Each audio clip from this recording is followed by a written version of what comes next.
Estoy grabando todo. No, en YouTube sí, pero en la recording para Zoom. Ah, rayos. Aquí está.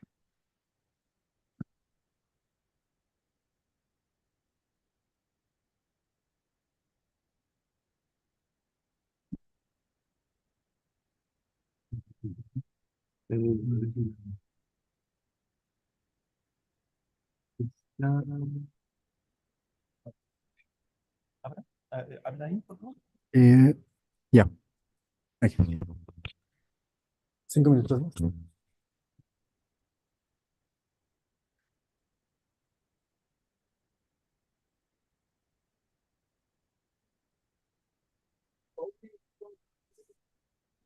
She was really into this talk this morning.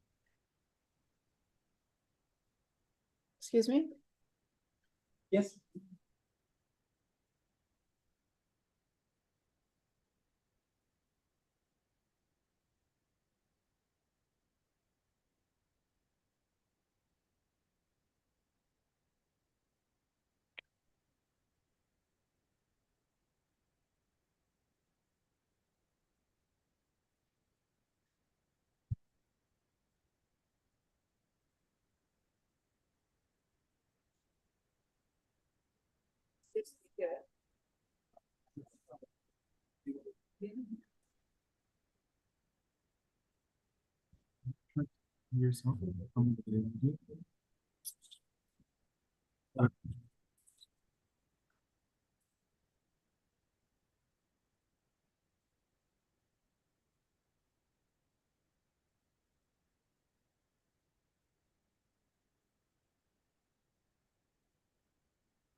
So, creo que ya podemos. ¿Ya podemos empezar? Sí. Ok. Deja. Sí, sí.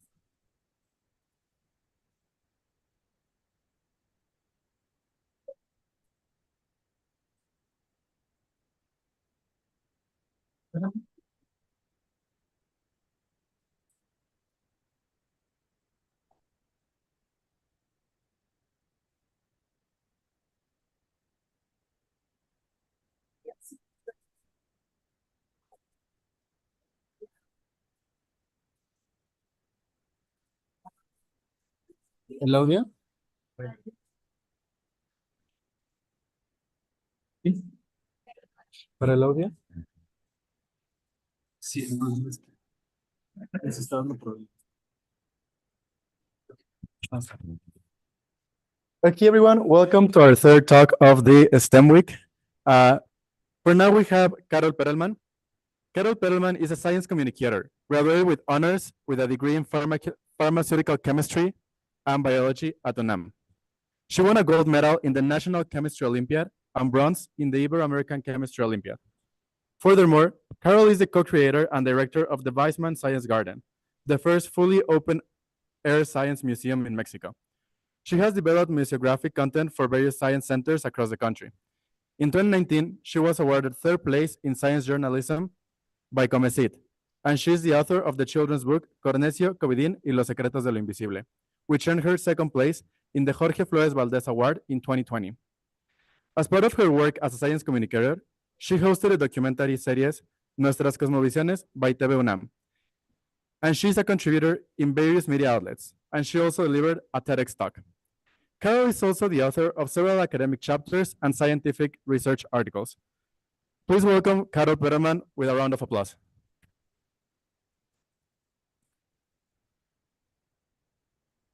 Thank you very much. Can you hear me? Yes? All good?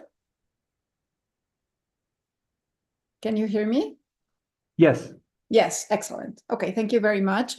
First of all, thank you for the introduction. I want to thank Arkansas State University in Querétaro for inviting me to give this interesting, I hope interesting talk with you, to have a conversation with you. I'm so sorry I am not physically present with you in the room. I want to thank Sebastian Carrion, who I met in Ilan. Congratulations for winning one of the Ilan's prize, Sebastian, and for inviting me to talk with your peers. And also to Liliana, your teacher, Liliana, who extended the invitation. So we're going to talk today about what does planetary health have to do with you? Is there any relevance, and what is planetary health? Oh, wait. We check this and it's not. Okay, but first we have to ask ourselves, what is health? Any of you, can you just close your eyes for 1 second and just think about what is health? We usually wish to have good health, and we dream of having good health, but what is health? So this is a surgeon, a French surgeon, René Leriche, and I love his quote. He says, health is life lived in the silence of the organs. I don't know if we can mute, if you can mute yourselves, because I'm hearing a lot of noise. Wait, can we? Can you wait, please? Yes, yes.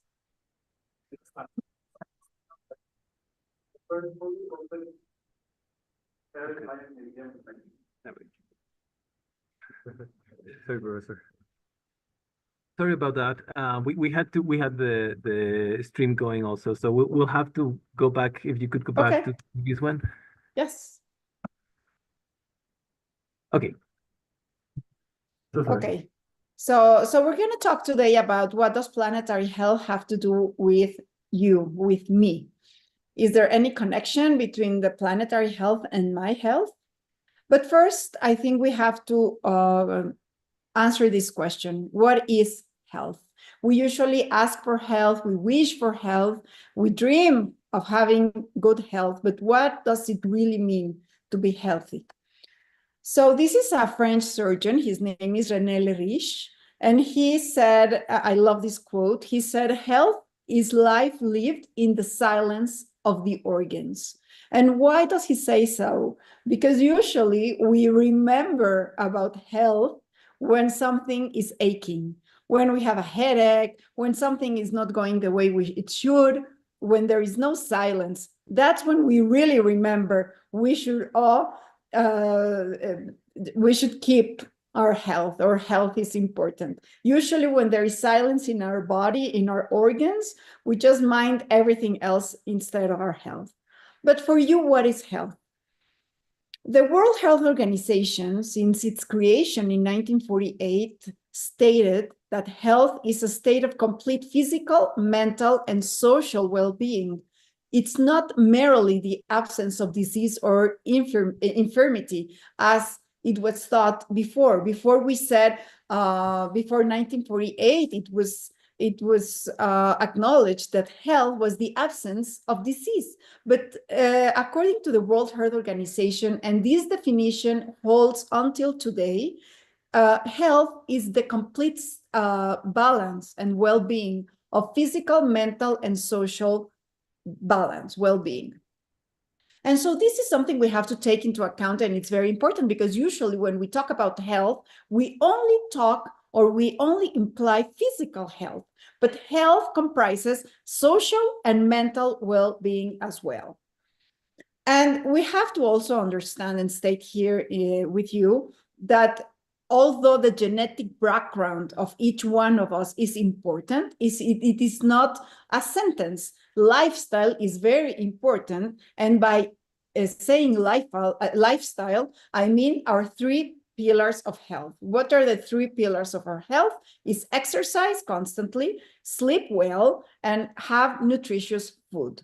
So these three pillars we understand as being the foundation of good physical health, but we also need, according to the World Health Organization, to have a balance in our social and in our mental health. And so it's also important to understand that our health is determined by other factors, the social determinants of health, meaning that access to public health, to good public systems with vaccinations, with a good healthcare, a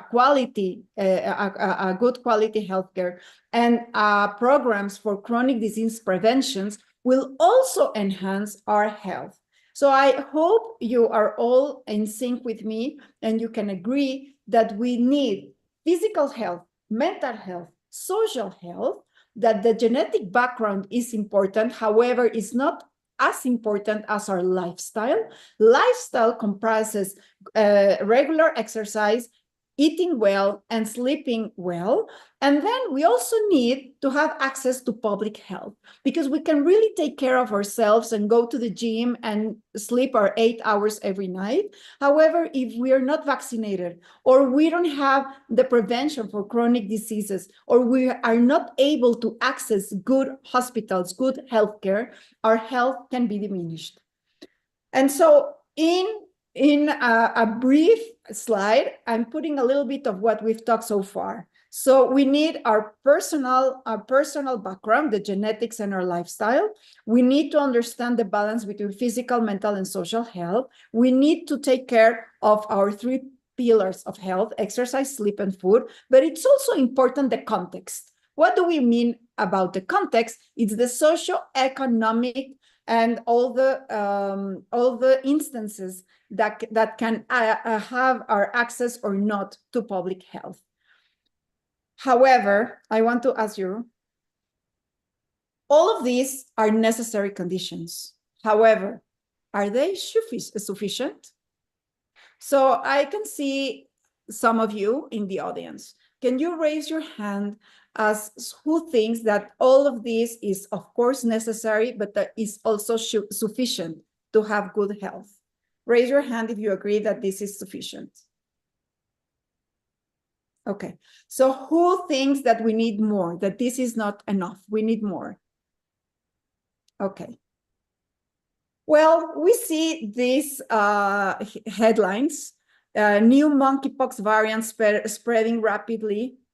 Bird flu infection went undetected in veterinarians, according to CDC, and we're talking about H5N1, which is an outbreak right now going in the United States. The FAO warns of increased risk of dengue outbreaks in the Americas, and this is something that is going off the charts. We're having a dengue outbreak as never before this year, this last couple of months. The Nipah virus is detected in India. Uganda is battling a new Ebola outbreak. Marburg virus is found in Rwanda. So I ask you, I can take care of myself, sleep enough hours, eat nutritious food, and do a lot of exercise, have access to vaccines, have a wonderful healthcare system. However, these threats are also there and are also important to include in the equation of health. To secure our health, we need to take into account other things. So that was not, it was necessary, however, it was not sufficient. And I don't know if you've heard about zoonosis. Have you heard of the word zoonosis? Zoonosis is the passage of an infectious disease, a pathogen, from a host that can be a rat, some dogs, bats. You remember swine flu came from swines, from pigs, to us, to human beings. And most of the diseases, Ebola, the flu, the Black Plague in the Middle Ages, Zika virus, HIV/AIDS, rabies, even COVID-19 is, we think, comes from animals, from the interaction between human beings and animals, human being being more in contact with new species and new ecosystems, and then getting these diseases, which are called zoonosis. Zoonosis is the passage from pathogens from a host to us human beings. And each year we have new diseases in the world. It's in average, let me put this over here. Okay, in average, we have 5 new human diseases each year, from which 75% are emerging diseases, which are zoonoses, meaning that animals transmit them to human beings. And 60% of infectious diseases in humans are transmitted by animals. So it's very important, I think, to also think about the relationship between human beings and animals to really talk about health. It's not only important to take care of ourselves and to have a good system, a good health system, which is important, but it's not sufficient. We also need to take into account the relationship between the ecosystems, the animals, and us. So zoonoses are responsible for 2,500 million cases of diseases each year and 2.7 million deaths every year, according to WHO, to the World Health Organization. So I think this is a major, major topic we need to discuss.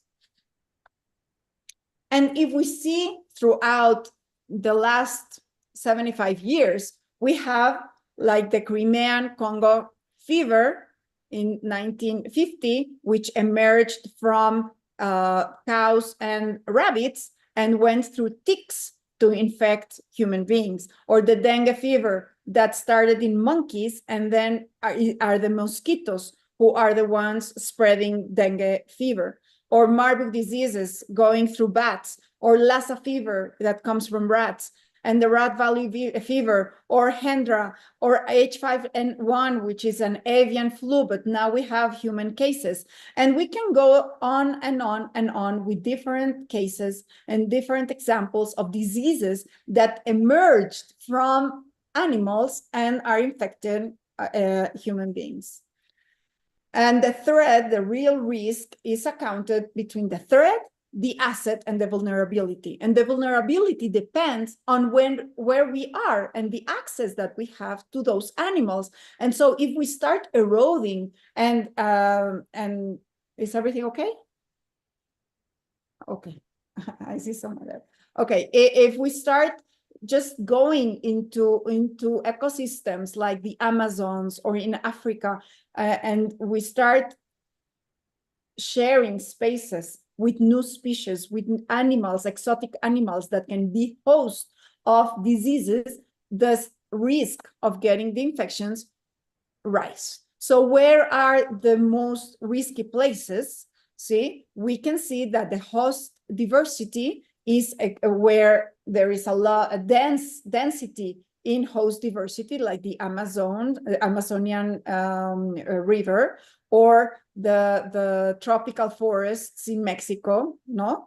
And also in Africa, where we have a lot of tropical forests, and of course, China and India and Thailand, which have a lot of vast vegetation and animals, but also where there is a lot of human beings living together and just going into the wild, going into and cutting trees and just penetrating the wildlife. And so where there is natural wildlife and human beings are concentrated, there is the most probability of a new pandemic, of a new zoonosis with a pandemic threat. And COVID-19 was not the first pandemic, and it's not going to be the last. We have had a huge history of plagues, of epidemics, and the difference between an epidemic and a pandemic, we're going to see it in a few slides. But the important things to note is that the history of human beings have been marked by a lot of pandemics, by emerging diseases. And we need to understand that our health is intertwined with the health of animals. And these are a few of the 10 pathogens that, according to the WHO, the World Health Organization, have pandemic potential, which is COVID-19, the Crimean Congo hemorrhagic fever, Ebola virus, Lassa fever, MERS, Nipah, Rift Valley Zika, and disease X, which is a disease we are not aware of yet. Like COVID-19, that SARS-CoV-2 was a new virus that no one knew before it started to spread in 2019. So we definitely need something else to assess a good health and to take care of our health. Do you agree? So taking care of ourselves and having a good healthy system is important, is necessary, but was not sufficient. So we need something else. And what do we need? And something was missing from this equation. And what we're really missing is one concept. We're going to talk today about three concepts. And the first one is One Health. I don't know if you've heard of One Health, but One Health is a very interesting concept which accounts human health with animal health and the health of the environment. And the approach of One Health, talking about health, takes into account all three ingredients to really understand health. This is a concept that was coined in 1964 by Calvin Schwab. He was a veterinary, medical veterinary doctor and an epidemiologist. And he said to talk about the epidemiology of diseases, we need to understand that there is one medicine. Just as before the 19th century, medicine was not divided. Human medicine and veterinary medicine was the same. It was important to treat both. And they were treated with the same lenses. But somewhere in the line, they were separated. And so the approach that Calvin Schwab proposed was to unify them again and to talk about veterinary health as important as human health, because human health is dependent on veterinary medicine. And so he was talking about one medicine, the one medicine which is veterinary and human health. And so then in 2004, there was a big conference called One World, One Health, approaching the human health through the focus of veterinary medicine.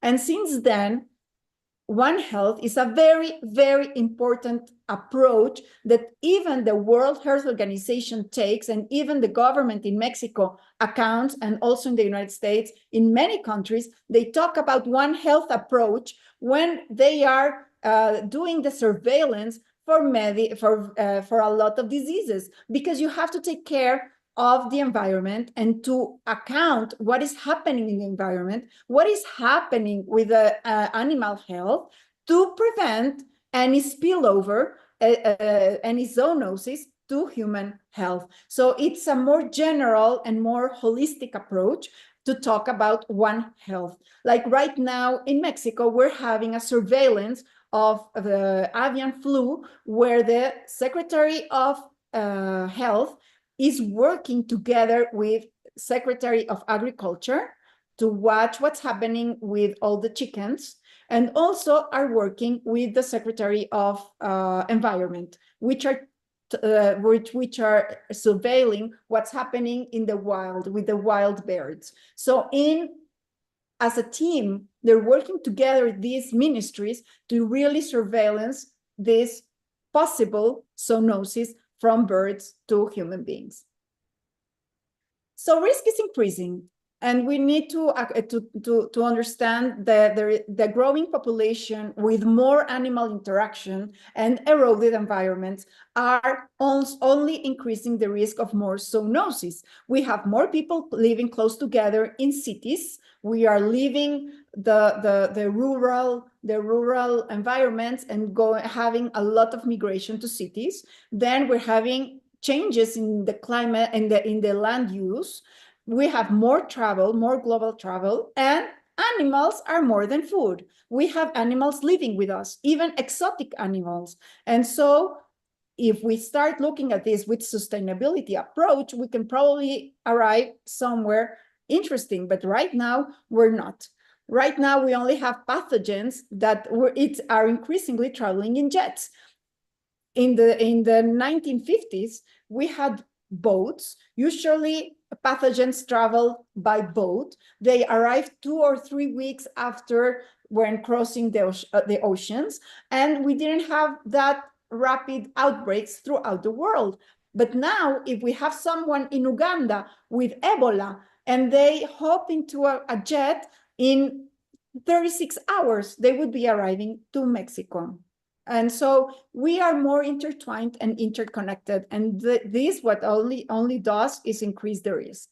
However, also, we have other things. We have news like this, like climate change is linked to 5 million deaths a year, a new study shows. Or air pollution causes over 1,200 childhood deaths annually in the European Union. Or extreme heat has killed 147 people in 5 countries in a report by the CNN. Health officials warn of major outbreaks because of the floods in Pakistan.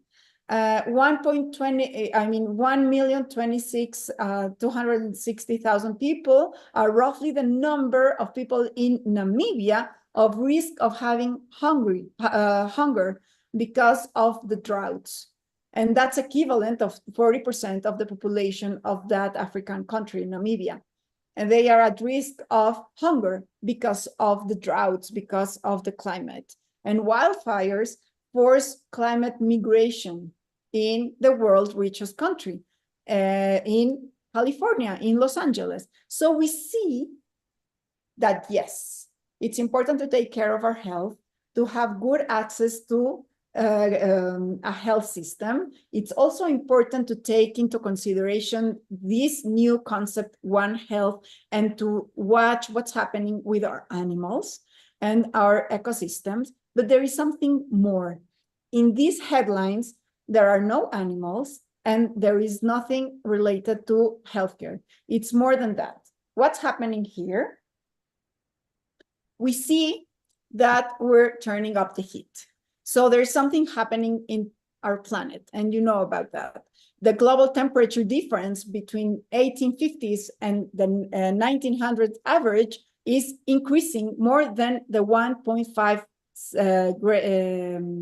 Celsius. The temperature is rising above the 1.5 average from pre-industrial grades that we were supposed not to exceed in the agreement in 2015 in Paris. So there's something happening, and with this increase in temperature, the average temperature of Earth, we're also having more severe storms in the rise. So something is getting disrupted in the planetary system. And we're living a triple environmental crisis. We have biodiversity loss, we have the increase in pollution and residues, and we have the increase in global warming, climate change. So we need to address also the health of human beings with other approach. We need to understand that we're also living a triple environmental crisis, which has some impact in our health. As you can see here, droughts can make us hungry. Air pollution can make children die, or extreme heat can kill 147 people in 5 countries, according to CNN in August 2023. So we know that the abundance of biodiversity has been declining. We have lost approximately 69% of biodiversity since 1970. Where is biodiversity most intact? Exactly where we saw that the risk of zoonosis is increased, in the tropical forest. But we have a lot of places where a lot of biodiversity is lost.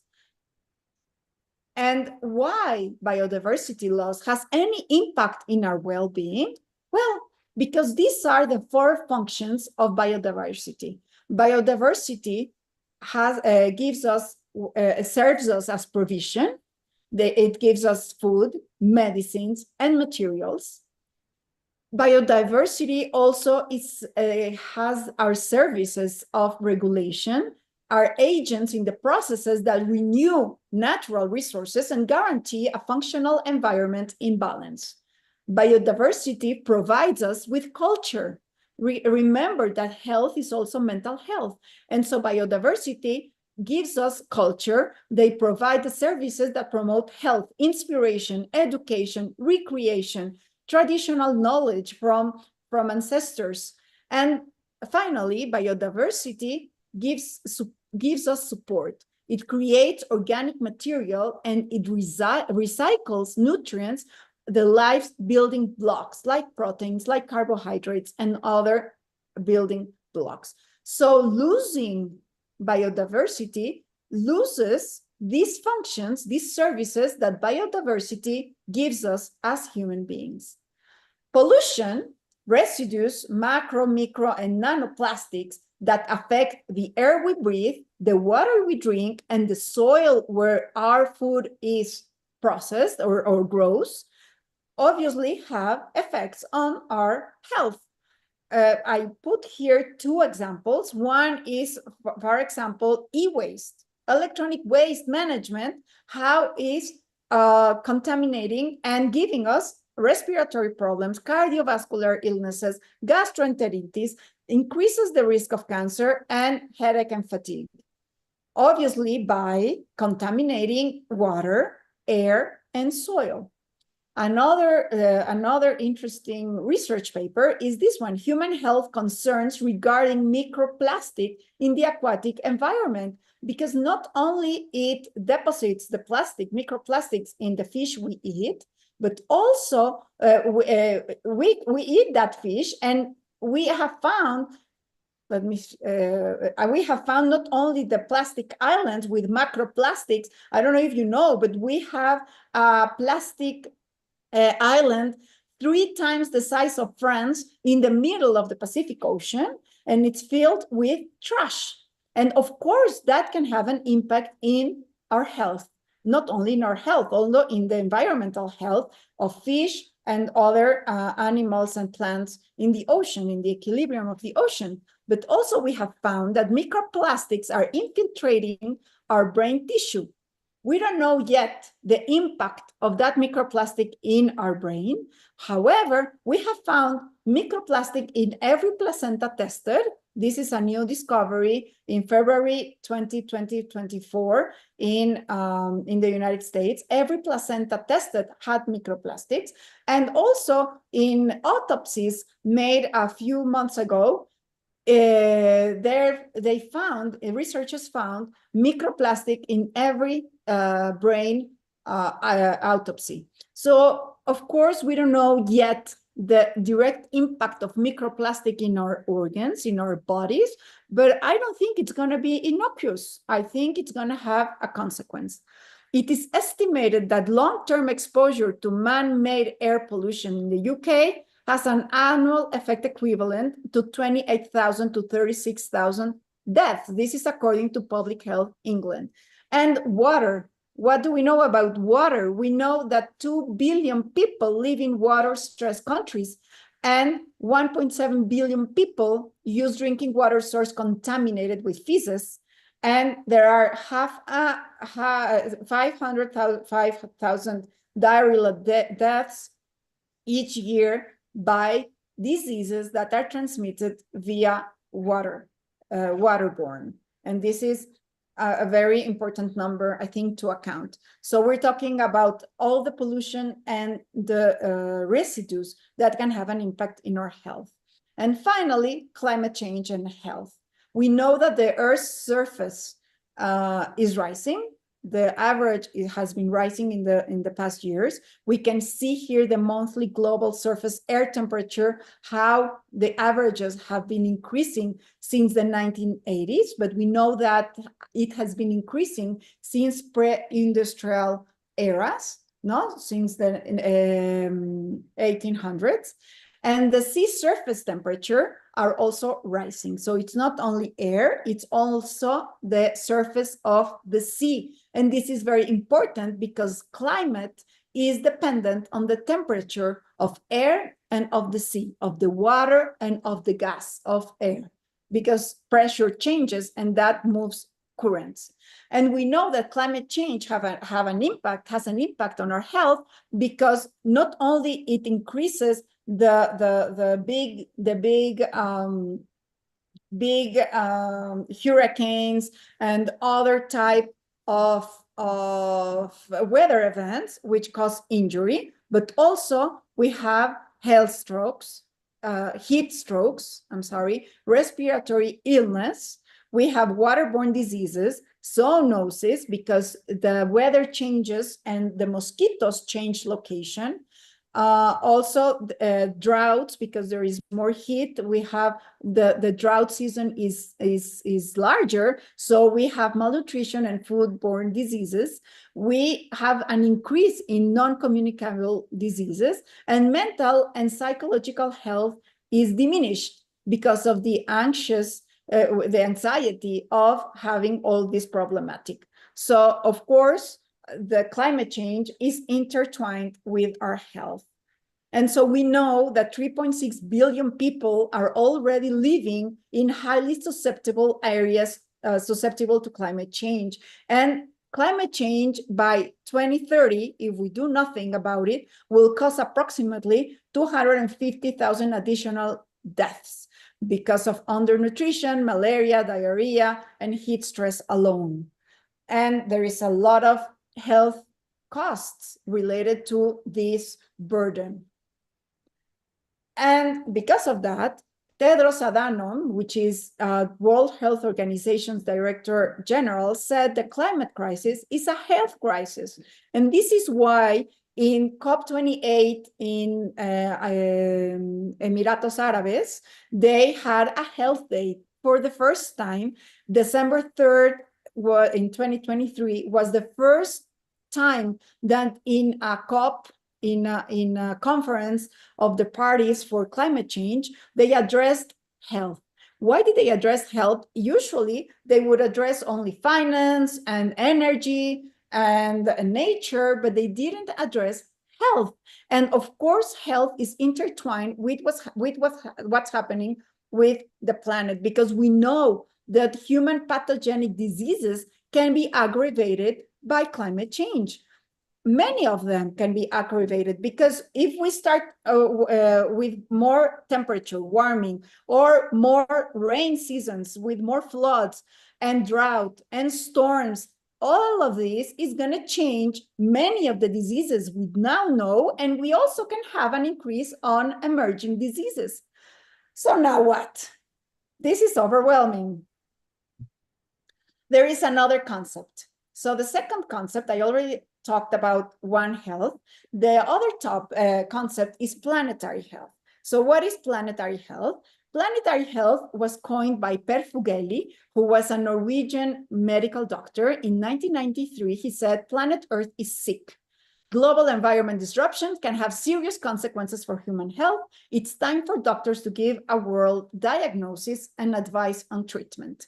So planetary health, it's a new concept, which I really like how it's, what's its approach, and it's the planetary well-being. So it's important to talk about your health. It's important to have a good public health system. It's important to talk about what's happening in the public global health system, WHO. It's also important to talk about One Health perspective, which we already have, but it's very essential. It's essential to also account what's happening with the planet, because our health and the health system and global health and even the health of animals is impacted by the health of the planet. What do we mean by the health of the planet? We usually see the planet like this. This is how it's legally represented with lines. However, it's not correct. Our planet is a system. It's a system of currents. It's a system of sea currents, of air currents, and it's a software. It's not a hardware. So we need to define it that way. And this is the common heritage that we have as habitants of this planet. We love seeing things as hardware. However, we need to understand them as software. And this is where we understand that everything is connected. We are intertwined. And there is another concept which a lot of scholars love, and it's eco-health. What is eco-health? So we have One Health, which accounts the animals, usually vertebrates, Planetary Health, which accounts the whole system, and Eco Health, which puts societies in the middle. One Health, it's the interaction between human health, the health of animals, and ecosystems. And this is something I published for the journal Como Ves from the GDC, la Dirección General de Divulgación de la Ciencia de la UNAM. And you can probably look at it. It's a past issue of this magazine, Como Ves. And so this is the diagrams I draw for explaining these three concepts. So, planetary health has the health of the individuals, of human beings in the center, where all these circles have interplay in our health. And eco health is a very important also concept that it's mainly addressed in academia, and health and well-being is in the center and taking into account societies, not individual health, but societies. And so the approach is this. One Health takes into account us and animals, vertebrates. Planetary Health talks about the human beings being as egocentric as we love to be, and anthropocentric, but this is a view that is having a lot of impact because we need to understand that we're very egoistic, and looking at us in the center probably will start to change a little bit the needle. And eco health talks about equity, talks about societies as a whole. So what does planetary health have to do with me, which was the original question? And the answer is everything. We are not isolated. How to take care of health then, of planetary health then? Well, first I want to ask you, are these natural disasters? Raise your hand if you think that a forest in fire or a flood or any of these pictures are natural disasters. Raise your hand if you think it's a natural disaster. Anyone? Okay, no, these are natural phenomena. Disasters are a result of lack of preparation. We are accustomed of seeing in headlines that these are natural disasters, but no, these are a lot of mistakes that my fellow journalists make when they write in the newspapers about these disasters. These disasters are man-made. The phenomenon are natural, but the disaster is not natural. The disaster is a result of lack of preparation. Like, for example, you remember the earthquake in Turkey and in Syria in 2023, exactly 1 year ago, in February 2023. They had 50,000 deaths. Why? Because there was a lack of preparation. The buildings were not built to resist that kind of shake. If we had that exact earthquake elsewhere, where the buildings were made to resist that kind of shaking, probably the disaster was not going to be that humongous. Or Otis, Hurricane Otis in Guerrero, that same hurricane in Miami or in Cancun even, where they are more prepared for that kind of force, then it wouldn't have been that kind of disaster. So disasters are not natural. Disasters are a consequence of lack of preparation, of human prevention. The phenomenon are naturals. That, yes. So we need to learn to minimize risks, to learn from mistakes and be more resilient. We need to prepare ourselves. We need to prevent. And this is Larry Brilliant, which is a wonderful medical doctor and epidemiologist. And he said, outbreaks are inevitable, but pandemics are optional. Pandemics are a result of lack of response and detection. Pandemics don't need to happen. We need to prevent and we need to prepare ourselves. If we prepare ourselves, then we wouldn't have pandemics. We will only have outbreaks. So now is your turn. Now is your turn with the knowledge you have and the preparation you have as students to continue this and to try to prepare ourselves for what is happening nowadays, which is indeed impacting our health. One idea is to reduce our garbage, our food garbage. Why? Because 40% of the food we produce goes to waste. And this accounts to 10% of the greenhouse gases that we emit. So let's say that today, instead of buying everything we buy from the supermarket, you have to tell your mothers, you have yourself, if you live by yourself, and you prepare your meals to think exactly what are you going to eat or what are you going to prepare, because 40% in average, 40% of the food we produce goes to waste. And this is 10% of the greenhouse emissions. So this is something very easy that we can start at home every day with us or at the university cafeteria. And how to prevent, how to prepare by preventive health. We need to exercise, have good food, do regular checkups, go to the dentist, vaccinate yourself, sleep well, hydrate. This is physical health. Also, we need to take care of our mental health. We need to take care of our social health. We need to be certain to have access to public health, but we need to account and to talk, and now you are ambassadors of these concepts. We need to talk about One Health, eco and planetary health, because in the darkness, science makes a difference. So share the science, because knowledge does not become extinct. We can share this knowledge and light and give hope. And being, you don't have to be a scientist to think like a scientist, but of course, I am super thankful for this talk and for this space and to talk with you in this STEM week. So thank you very much.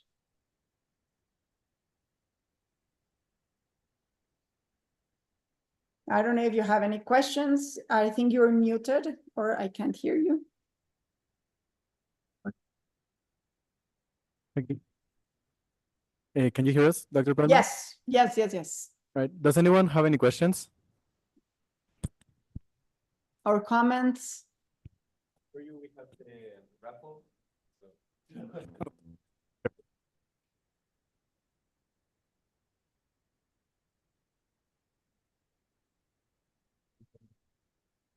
I should get a ticket. I ask every time.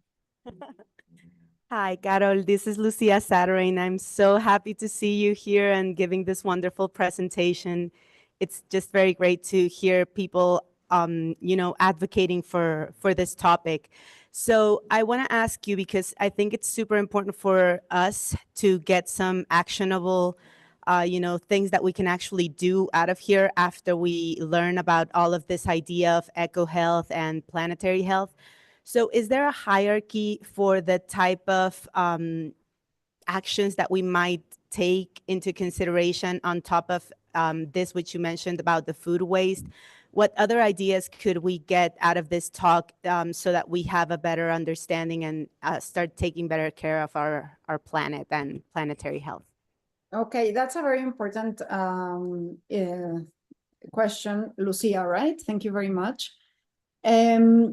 Usually I try to finish with a little idea that we can all do at home, but because many people feel overwhelmed or with eco-anxiety, which is a real thing, eco-anxiety, when we talk about this, because we think that this is something that only big governments or big corporates can fix or can do. And after all, this is something we can all do together, one by one. So I think each one, I cannot tell you what to do, because I can tell you, you know what, use a bike instead of a car. And probably someone will hear me and say, that's not something I can do because A, B, C, D. So I think each one needs to understand what they can do. And as long as we change the paradigm and we start thinking differently, that's a start. So first change the paradigm, and not only think about ourselves, but also understand that we're intertwined with everything else. The pandemic showed us that we're intertwined with other human beings. What happens in China, in Wuhan, affects us, no? But also, it's interesting to know how the currents, the Santa Ana winds, can affect meningitis, or how everything is interconnected. So first, the paradigm shift, then advocate. We need to be advocates, not activists, but advocates, and go and talk to your medical doctors and to your parents and to your community leaders. Everyone should understand this interconnection. And third, the actions. We need to act.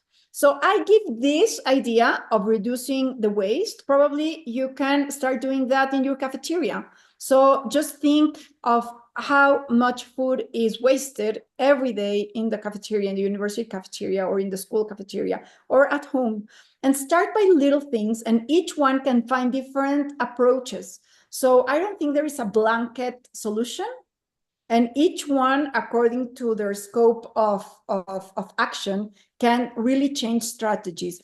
But probably you are the president of a nation, or you will be the president of our country, of another country, or you are a decision maker in your community, or you had action in a corporate that can decide between using one type of energy or another type of energy, or reduce the use of reuse more the plates. I cannot stand anymore having, for example, plastic forks and plates in parties.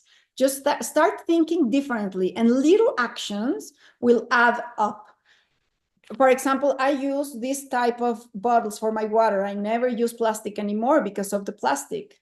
So we start changing little by little how our lifestyle goes, because how we live our days is how we live our lives. And we give examples, and by little changes, probably we can all change. Some can do bigger things, but probably we can start small. Thank you. Yes.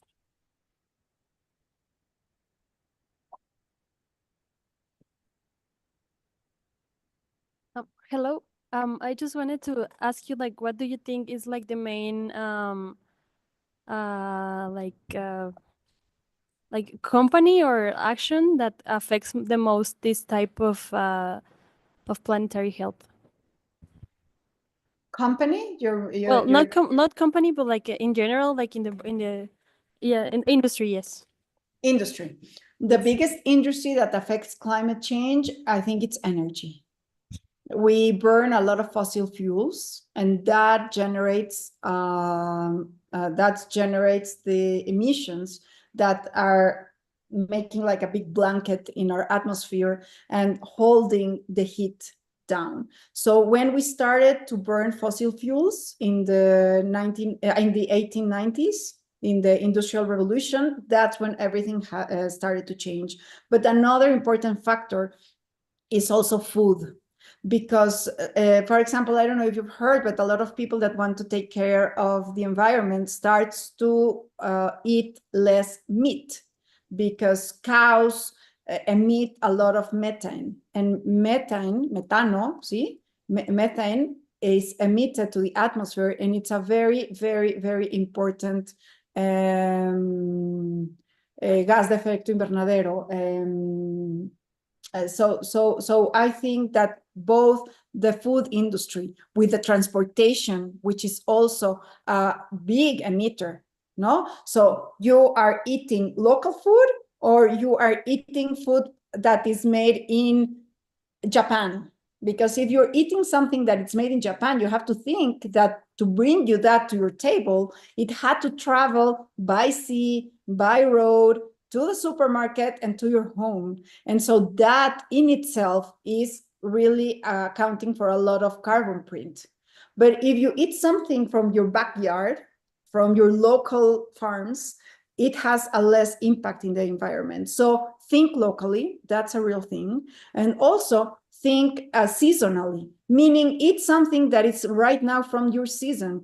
Don't eat mangoes when there are no mangoes, because then you're eating something that probably has a higher carbon footprint. So both the energetic industry, no, the burning of fossil fuels, and also the food industry are the most polluters. Thank you. And we can do a lot about that. About energy, we can change the way we consume energy, and we in our homes, having solar panels or having electric vehicles, that helps, and consuming more intelligently, more responsibly, locally, seasonally, and just what we need, because as I said, 40% of the food we produce is wasted, and that's 10% of the gases. Hello.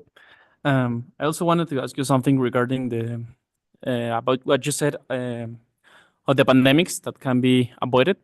So, in who does the responsibility relies about this avoidability of the pandemics? Either is it in the individuals, us like going to the doctor if we feel sick and using our face mask and all of that stuff, you know, or does it relies more in the government thing, like how do they manage the all the contingency plans?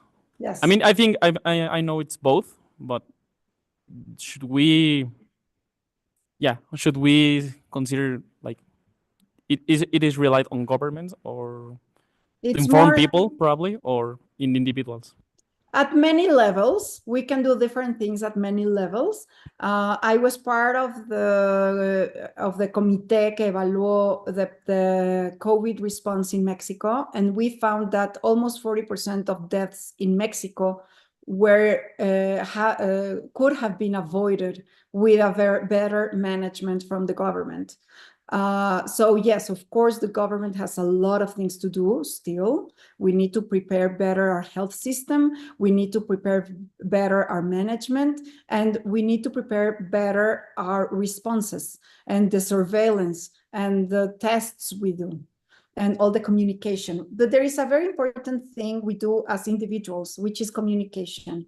And us as individual, when we read something, we need to only share in our social media with our neighbors, with our friends and family, information based on evidence. We need to really be very, very, very careful, because we can be part of the problem of creating an infodemic and creating problems, because we need to understand what we share. And there was a lot of people during the COVID-19 pandemic that did a lot of harm. Not only medical doctors that were recommending medicines or drugs that were not for COVID-19, like ivermectin, for example, or antibiotics, for example, that they were, or hydroxychloroquine, that was not for COVID-19, and they were promoting that, and that caused harm. But also individuals that were anti-vaxxers, and they were promoting anti-vaccine and people not to vaccinate, when vaccination is now the first, after washing our hands, is the first public health measures most important to reduce the risk of illness. We see now outbreaks of measles and Tosferina petrucis in the United States and in our border, our northern border, and this is for the lack of vaccines. So yes, there is a lot of homework for our governments, local governments and federal government. However, we as individuals can also be a problem if we are not enablers of evidence, but we promote fake news. So we have a part in this too.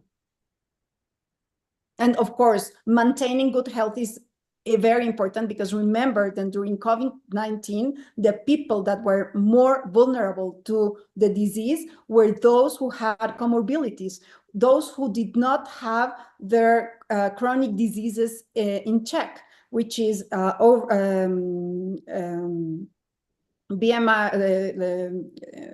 obesity, diabetes type 2, hypertension, all those comorbidities were a risk factor for vulnerability for COVID-19. So one way of preventing diseases ourselves is of course getting protected with face masks if you're working with chickens and with hens and in farms, because they have diseases too. And of course, prevent or decrease the incidence of chronic diseases. So have yourself checked for diabetes, hypertension, and other chronic diseases that in an event of an outbreak can make you more susceptible, because susceptible people are the first to really have a higher mortality in cases like COVID-19. We saw it. Okay. Thank you very much. You're welcome.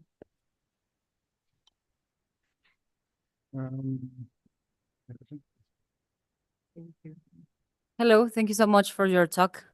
My question is, well, I mean, I understand the importance of doing small changes, but I have noticed that it is really difficult to our culture, because we are used to, for example, it is really easy to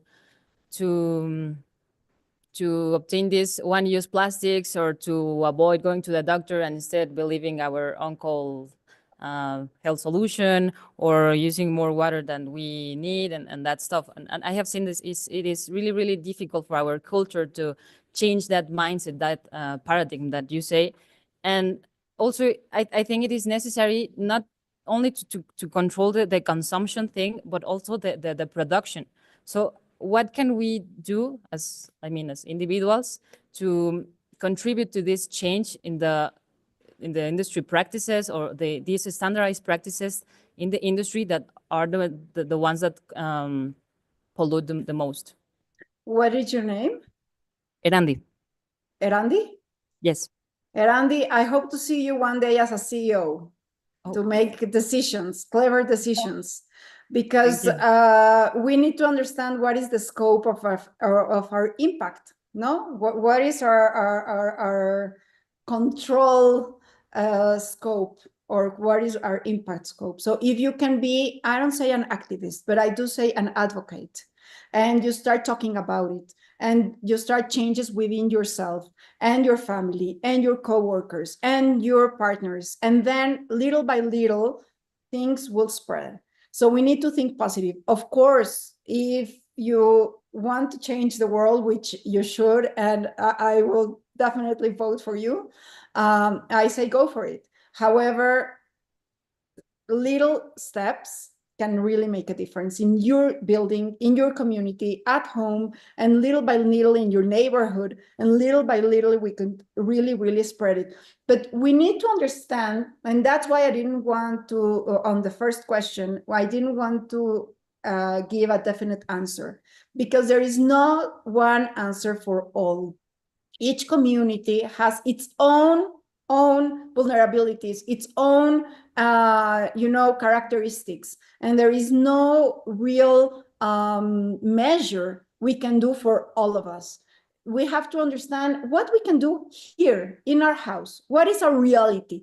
Because just saying to everyone, you know what, you have to go biking everywhere, for some individuals, it's really not something doable, but for others it is. Or we can tell everybody you have to put solar panels. But how do you do it in a place where it's almost half the year is dark, no? So you need to understand really the realities of each place and each individual to understand. And if you want to impact the industry, I think it's wonderful. Querétaro has a lot of industries. So go one by one. Choose someone that can be a partner and understand that it's not the lack of being nice and the lack of understanding. We need to take into account the economics, because if the economics doesn't make sense, probably that CEO is not going to make the change. We need to understand the reality of the situation and make propositions that are doable. And that's, I think, the message we need to take from this talk. Think about something that's doable and do it. but something doable. Because if we put ourselves in, very large and idealistic measures, nobody will agree with them. Nobody will really do something about it. We need to understand the situation of each community, each industry, and each factory. So go ahead, go and find someone you can work with and understand what. Probably you can find a manufacturer in Querétaro that is willing to hear you, and you can probably partner with them and understand what change they can make. And that change that they can make, it's going to be something that is going to impact, of course, in a positive way, this. I want to tell you something very interesting too. There was a study that was made in the United States where they asked in a survey why people would put solar panels in their home. And do you know what was the answer? It was not because of the economics. It was no because of their advocacy to climate change or the environment. They put solar panels, most of the respondents, because their neighbors had solar panels and they didn't want to feel like the bad guys in the block. So I think that's a lesson.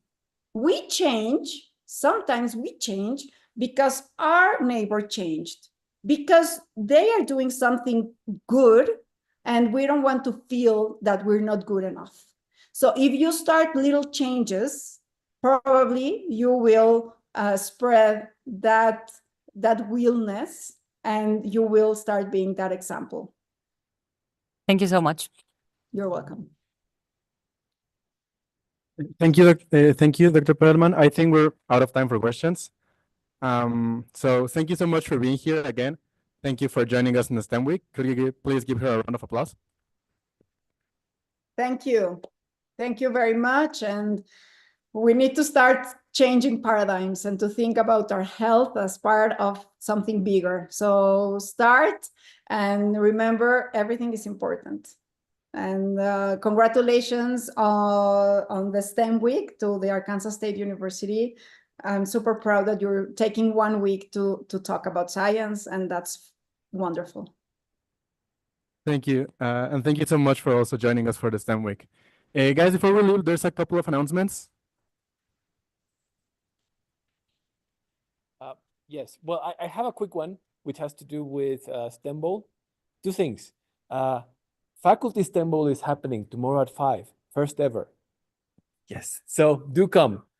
Second thing, you can still register. So we still have space for teams of students participating in the STEM version of the STEM Bowl. So still today, you can register. And if you're not a STEM student, you can come at 5:30 because we're going to have a round just for our business and finance and communication students. That's going to be a little bit different, much easier, but we also want you to be part of this. And we also have another announcement.